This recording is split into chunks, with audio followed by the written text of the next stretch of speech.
આણંદમાં 2 દિવસમાં ડિગ્રી વગરના 2 મુન્નાભાઈ સકંજામાં આવ્યા છે। કોઈપણ ડિગ્રી વગર લોકોના આરોગ્ય સાથે તેઓ ચેડા કરતા હતા।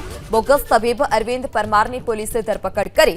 અરવિંદ પરમાર 5 વર્ષથી ગામડાના લોકો પાસે તે જતો અને તેમના આરોગ્ય સાથે ચેડા કરતો। આણંદના ઇસ્માઇલનગરમાં પ્રકાશ બાલા નામનો શખ્સ સકંજામાં આવ્યો।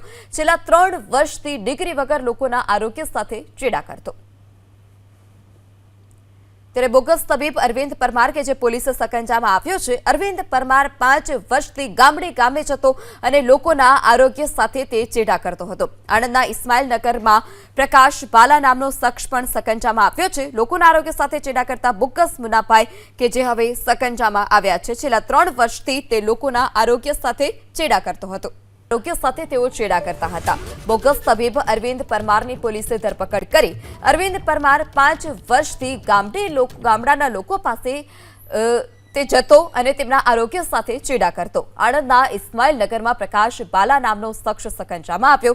છેલ્લા 3 વર્ષથી ડિગ્રી વગર લોકોના આરોગ્ય સાથે ચેડા કરતો।